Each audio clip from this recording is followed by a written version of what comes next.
Have you ever come across the issue where you're hitting great forehands and backhands, you feel like a world champion in training, but then when it comes to a match, you feel like you don't know how to play table tennis? That's partly the reason why, because all your training is backhands and forehands, moving backhand and forehand together, and doing footwork exercises. As lovely as it is, yeah, as lovely as you feel in training, first of all, training and matches are two different things. Training, matches, this is where table tennis and sport gets so hard, because the two are closely linked together. If you train better, you will get better at matches, to a point. Yeah. If in another sense they're so unrelated in a way, because training it's so hard to have pressure, and then in the matches you're inevitably, no matter how good you get, whether it's a little bit, whether it's a lot, no matter how good you get, actually the better you get, the more pressure you will actually experience, because the better you are, let's say you go from club level, where you go from the absolute most basic club level, someone who's just wants to have a hit, play a few matches for fun, socialize, right? He or she might want to win, right? Or even if they're a really competitive person, they might really want to win. But at the end of the day, if they don't, they're still going to be like, this is just a social thing, yada, yada, yada, whatever, right? At a world champion level, contrary to popular belief, these guys like Ma Long, Fan Zhendong, Timo Boll, what they experience is the highest of pressures, because there's more on the line. They're better players, so they have much higher expectations.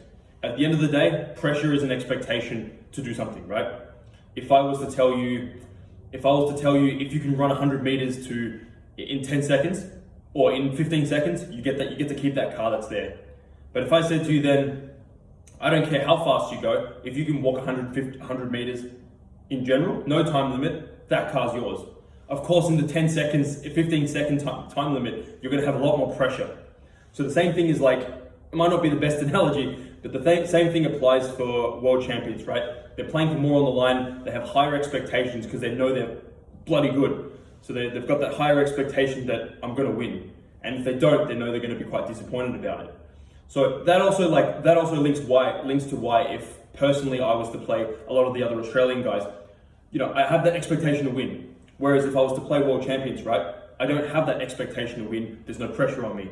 Before you say that's a great thing, why don't you win then? Pressure's off. This is how you should view pressure in table tennis, or in any sport really. Pressure's a privilege. Pressure means that you care. Pressure can be viewed as negative or positive. It comes down to how you think, right?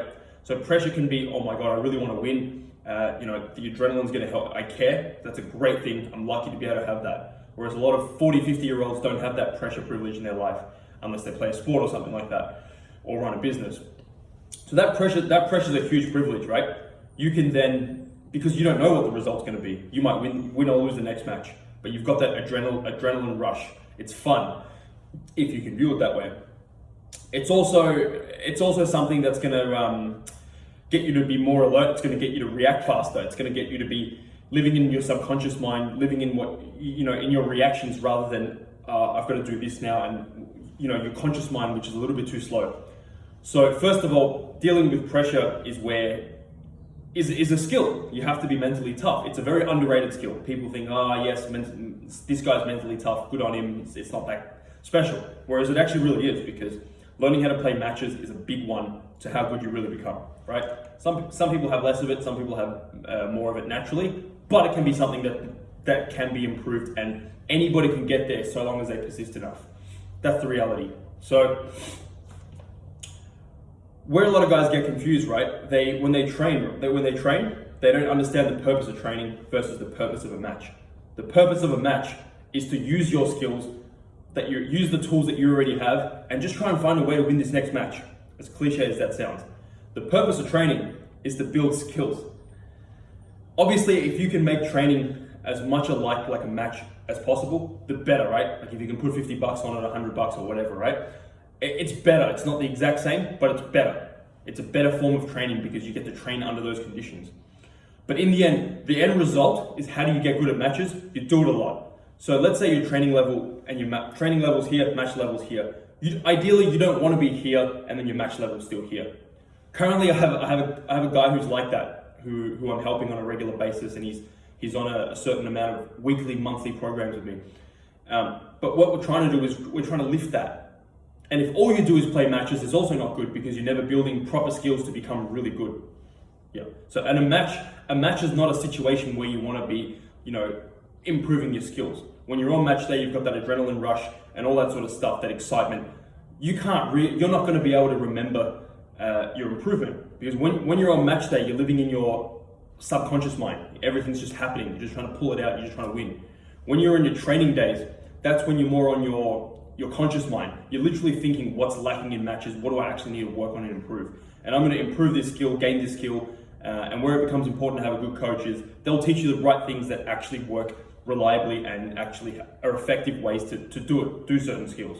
For example, you have a good coach that teaches you actually how to play half long, how to time that ball, how to time a flick, how to play it. That's important because you need those reliable skills to carry over to a match to be able to actually perform it. In a match, you're not going to be able to think, oh my God, I use that in training, I need to do this now, I need to do this now. It's more that you've trained and you want the things to just happen. It's sort of like the perfect example that I'm going to elaborate is driving a car, right? Because that's always, for some people, for everyone, when they first start, it's a scary experience. You've done, at least in Australia, this is how we do it, right? So we learn all this theory, we read all these books about how to drive a car, how to follow the road rules, right? You read all that theory, you do a test, and then you get to become a learner. But on your learning phase, that's where you have to drive next to an adult, someone who's got a full license, and you have to do 120 hours before you can become an independent driver, right? So at first you're learning all this theory, you're learning about it. That's like your training, I guess. That's more or less like your training in table tennis. And then it comes to actually driving. That's like a competition. That's when you started driving, you get sweaty palms. You're not sure what's going to happen, right? And that's when you're trying to use you're subconsciously trying to use all those things that you learned in the theory to apply it onto the road. And of course, at first it's going to be bloody hard, right? You're going to make some mistakes. That's just inevitable. Then eventually you're going to become this driver that just knows how to drive. Your mind's just doing all the right things for you. That's more or less what you want to get to with table tennis. You want to, in terms of matches, right? How do you get good at it? You have a good coach that teaches you, right? Teaches you the right things. You learn this stuff, and then you want to be able to use that in matches. And the best way to do that is learn the skills and then play a million matches. Because the best way is to familiarize yourself with that feeling of nervousness, the pressure of the want to win and all the drive and all that sort of stuff. So it never goes away. I'm happy to tell you that if anything, you actually get more and more pressure as you get better. But the thing is that you know how to deal with it at a better level. At a lower level, you experience pressure, but you have no idea how to deal with it, and you feel overwhelmed by all the feelings that come along with it. So recently, I started working with about 18 weeks ago. About 18 weeks ago, I started working with a guy who has done a lot of training, and in training his skills are quite good. He feels really good, and he's got a lot of good stuff going on for him. He's aware of a lot of high level stuff, but I made it very clear to him that, look man, you haven't played a lot of matches at all. You've next to none. Maybe his training level's gone up to here, his match level still stayed here. So the result, the end solution is he has to play a lot of matches to be able to get that up there. And when it comes to a match, it's very different than what's actually happening in training. Where the professionals are great is the training level and the match levels are very similar. It's almost equivalent. Their training level, your training level is probably always going to be at a higher level than your match level. With some guys who are extra confident, maybe they might be able to get the match level a little bit higher because of the adrenaline at the moment. But match levels, because there's a lot more emotion to it, it's more likely to fluctuate. But anyhow, back to the problem of most people, right? So what actually happens is a match is different. The sole purpose is to win points. They haven't yet picked up that ability to adapt to different players, adapt to different styles and be able to actually use what they do in training in a match. So the more they familiarize themselves, the more they play matches, the more they actually pick up and learn about what's going on in matches, the better. So you really got to be recording your matches because that's where you actually see all the data. You see exactly what's going on. For example, in training, things might be working well, but then you actually pick up, hey, you've actually lost 3 out of 4 points by not being able to forehand flick properly, for example. You might have lost, 3 points on a half-long serve that you just didn't know how to deal with that specific spin. So two things that I want to lead that onto is it's so important to have someone teach you the right things, but that person can't be the only person that you play with because that person is one specific style, hits the ball one specific way, and your mind just picks up on how they play. It gets used to it. Then when you play someone who's a stranger for the first time, you feel like, oh, everything's so dodgy. Why is he hitting so slow? That's the reason, because you're not adapted to it. You're not trained to actually deal with it. On another sense, I want you to imagine that if all you trained against was with one person who lobs the ball and hits the ball very dodgy at you, you suddenly go and play someone who's extra fast, extra clean, you're going to struggle. You're going to think, oh my God, this guy is so quick, I'm not used to it. It's going to feel more or less the opposite. So the second point is backhand and forehand topspins and footwork exercises are an important point in table tennis, yes. But I want you to now imagine this table that I'm going to show you. It's only one part of maybe 300. So I'm going to get you to imagine that this whole side of the table here, this half of my home table, that is table tennis. That is serving, receiving, dealing, having to flick, dealing with high balls that are short that you have to loop over the table, half long balls, spin ups, blocking against spin ups, loop to loop, smashing, counter spinning, short pushing, slow flicks, dealing with slow balls, the whole spectrum, yeah? That covers the whole spectrum of table tennis. Anything that could possibly happen. And what I'm gonna say is, I'm gonna say that back case and the rubber there, that's how much footwork covers. So footwork only covers that small spectrum, that small space of the whole spectrum, yeah? So when you spend your sessions